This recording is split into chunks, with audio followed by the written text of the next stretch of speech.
हाँ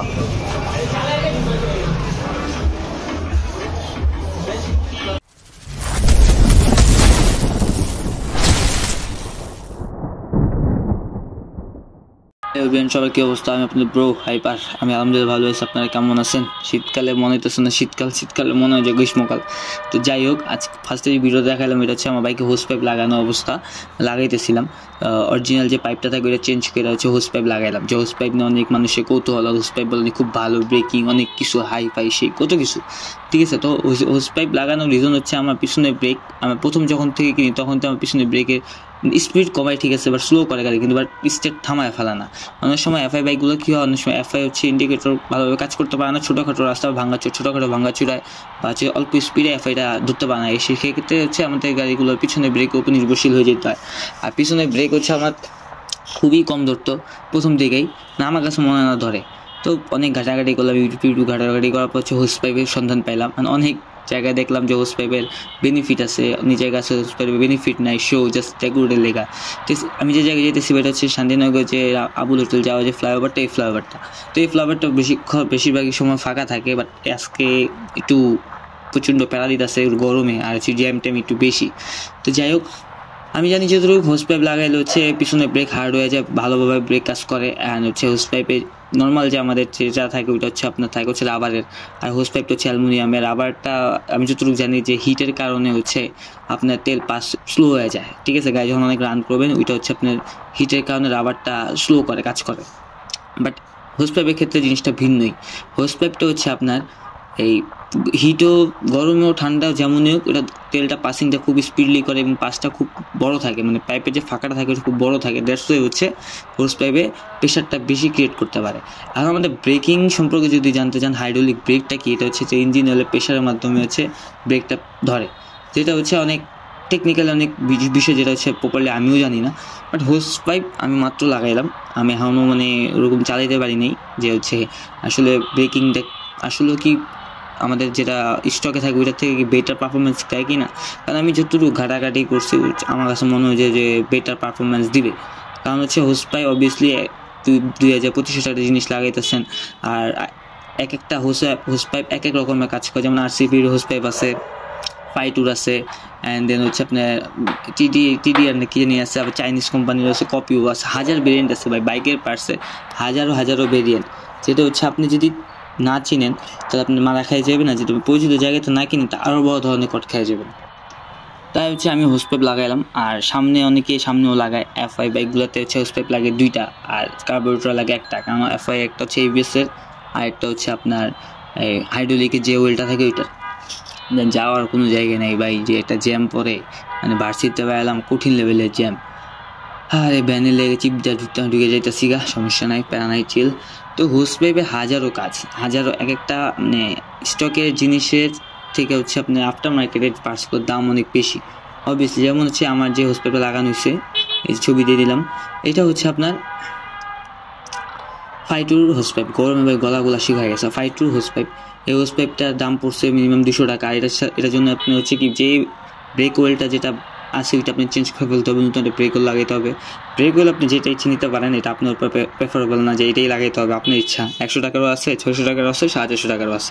তো আমি এখানে একটা কাজ করছি, যেটা হচ্ছে ফাইটুরই আপনি ব্রেক ওয়েল লাগাই দিয়েছি, ঠিক আছে। যেটা হচ্ছে 350 নাকি 450 পড়ছিল, ঠিক মনে নাই, বাট লাগাইছি ফাইটুরটাই। এখন আমার প্ল্যানিং ছিল যে হচ্ছে সামনে ব্রেকের পেটটা হচ্ছে আমার খুবই ক্ষয় হয়ে গেছে, মানে শেষের দিকে হয়ে গেছে, আর মানে 50-60 কিলো চালাতে পারতাম। তো হচ্ছে আমি প্ল্যানিং করছিলাম যে ফাইটুরটা লাগাবো, ফাইটুর ব্রেক প্যাড, ফাইটুর হোস পাইপ পিছনে, আর সামনে হচ্ছে ফাইটুর ব্রেক প্যাড লাগাবো। বাট দিন শেষে আমি যতটুকু শুনলাম যে ফাইটুর ব্রেক প্যাডটা আপনার অরিজিনাল, আপনি যে মানে ব্রেকের যে ডিস্কটা থাকে এটা অনেক ক্ষয় করে ফেলে ভাই। নর্মালি 10,000 যেমন নর্মাল ব্রেক প্যাড ক্ষয় করবে, এবং 2-5,000 কিলো তো অতটুকু ক্ষয় হয়ে যাবে, ঠিক আছে। একটা 1000 টাকা দামে ব্রেক প্যাড, ফাইটুর ব্রেক প্যাড বেশি একটা না, 1100 টাকা, 1000 টাকা এরকম। বাট প্রচণ্ড পরিমাণে আপনি হচ্ছে ব্রেক প্যাড খায় ফেলবে পুরা।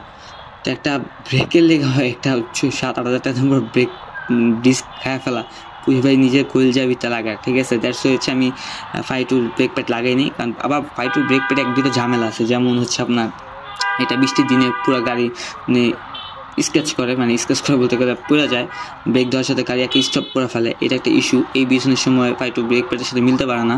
আর ব্রেক প্যাডটা হেভি হার্ড, এখন ধরার সাথে সাথে গাড়ি স্কেচ করে, মানে স্কিপ করে, এতে হচ্ছে গাড়ি পড়ে যাওয়ার সম্ভাবনা খুবই বেশি। আমি পিছনে চেয়েছিলাম যে 5-2 লাগাবো, বাট সেম আমি যে থেকে লাগাই সবসময় আমাদের হচ্ছে মিরপুর 11 অয়ন ভাইয়ের থেকেই লাগে। সে বলে যে তুমি 5-2টা লাগাও না, তুমি যেটা লাগাও ওইটাই লাগাও, বাট হোস পাইপটা লাগাই ফেলো, সমস্যা না, হোস পাইপ তোমার গাড়ি পারফরমেন্স বেটার পাবা।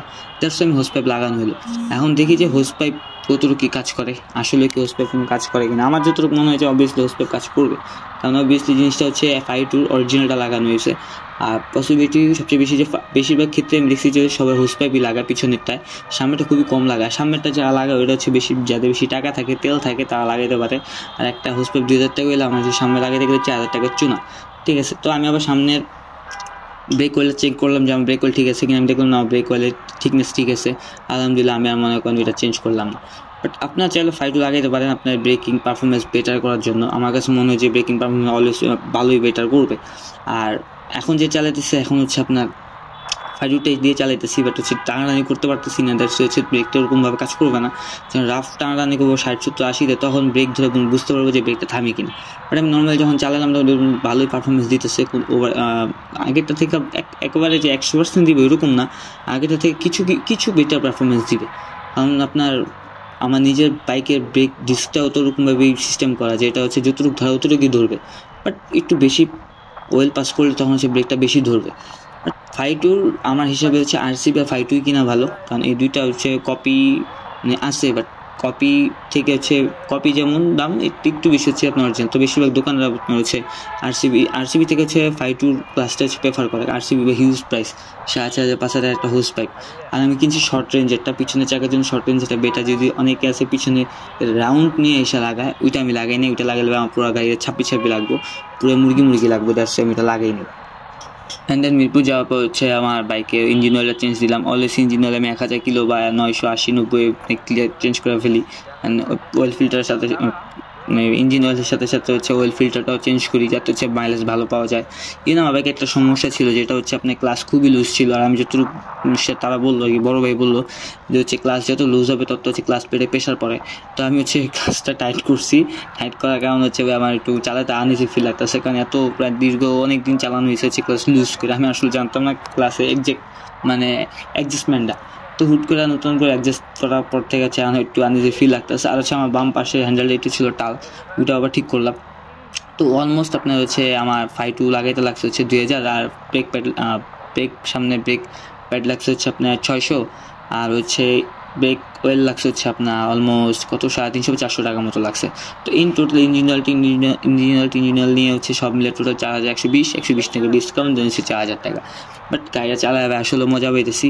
বাট আমি কেন জানি না ওই মাইলেজ পাই না, আসলে অনেক কমই মাইলেজ পাই। আমি ভাবতে পারি না যে এত কম মাইলেজ। আমি অলওয়েজ RPM মেনটেন করি না, কারণ RPM মেনটেন করে গাড়ি চালাতে আমার কেমন জানি লাগে। মানে একটা স্পিডে থাকবে বাইক, ওটা আমার ভালো লাগে না। একটু বাড়বে কমবে ভালো লাগে। দ্যাটস হচ্ছে হয়তো বা আমি মাইলেজ কম পাই। বাট আপনারা কমেন্ট বক্সে জানাতে পারেন, যা সুজুকি FI ABS বা FI কার্বোরেটর বা যেটাই চালান না কেন, কমেন্ট বক্সে জানাতে পারেন যে আপনারা মাইলেজ কত পান। আমার কাছে মনে হয় মাইলেজ কমই পাবেন, কার্বোরেটর থেকে FI কমই পাইতেছে এখন। আর পালসার N160 যেটা হচ্ছে আমার বাসায় আমার রিলেটিভ চালায়, তারও হচ্ছে মাইলেজ ইস্যু, যে FI একটু মাইলেজ কম পাইতেছে। যেখানে হচ্ছে FI মাইলেজ বেশি পাওয়ার কথা, যেটা হচ্ছে FI কাজ করে স্প্রের মতো, কার্বোরেটর কাজ করে পাইপের পানি যেমন পাইপ দিয়ে দিই এরকমের মতো। জানি না ভাই কে কত মাইলেজ পাই, বাট আমি খুবই কম মাইলেজ পাই। আর আজকে প্রচণ্ড পরিমাণে গরম, মনে হয় না যে শীতকাল, গলা পুরো শুকায় কাঠ। তো যাই হোক, আর বেশি কথা বাড়াবো না। আপনারা যদি চান Fi2 লাগাইতে পারেন। আমি বলবো RCB থেকে বেটার হচ্ছে Fi2 বেটার। জিনিস আমাদের মাথা রাখতে হবে, এটা হচ্ছে একটা গাড়িতে হচ্ছে কম দামে ব্রেক প্যাড লাগাইতে নাই ভাই, একটু ভালো চেয়ে লাগানো উচিত। কম টাকারও ব্রেক প্যাড পাওয়া যায়, বাট এতে হচ্ছে ডিসকাউন্টে ক্ষতি হয়, ব্রেক অনেক সময় ফেল করতে পারে।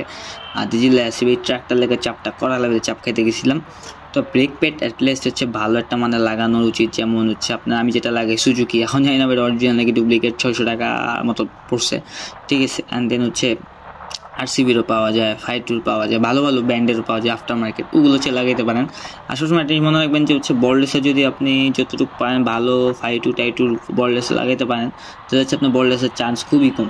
ইভেন আমার একটা গাড়িতে সমস্যা ছিল যে আমি ব্রেক দিলাম, আমার গাড়ি কত উঠতো যে আপনার বলডেসের ওইখান দিয়ে, কিন্তু বলডেস হচ্ছে আমার মিনিমাম 1 মাস হয়েছে লাগানো হয়েছে। দ্যাটস আমি আবার ওইখানেও বললাম যে আমি বলডেসে লাগানোর পরে এই সাউন্ডটা ইস্যু, বলডেসের টাইট করে দিল এনাফ। বাট আমার কাছে মনে হচ্ছে যে হচ্ছে আমার বাম পাশের যে আমার টাল ছিল একটা হ্যান্ডেল টাল ঠিক করবো, আমার সময় বাম পাশে গায়ে হিলা যেতেছে।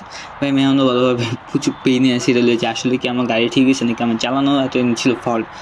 যাই হোক, ফাইটু চাইলে ফাইটু লাগাইতে পারেন, এটা কারোর উপর জন্য। আমি যতটুকু লাগাইছি আমি আপনাদের জানালাম যে আমি ফাইটু লাগাইছি। আর এটার সম্পর্কে ফাইটু সম্পর্কে ফুল ডিসক্রিপশন যদি চান কমেন্ট বক্সে জানাতে পারেন, বা ফাইটু সম্পর্কে রিভিউ চান যে ফাইটু লাগাইছি দেখতে চাই ভাই কীভাবে লাগাইছেন এই সব দেখাইতে পারবো।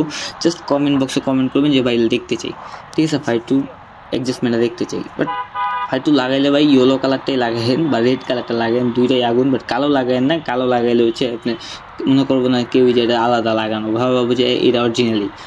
একটু ইউনিক কালার লাগাইলে ভাই মানুষের চোখে লাগে, জিনিসটা দেখতে পাই যে আগুন আগুন লাগে। তো যাই হোক, আশা করছি কাছাকাছি। তো আজ ভালো থাকবেন সবাই, নেক্সট ভিডিওতে আবার দেখা হবে কোনো কিছু নিয়ে, কোনো কিছু কথা নিয়ে। তো খোদা হাফেজ সবাইকে, ভালো থাকবেন সবাই, আল্লাহ হাফেজ সবাইকে।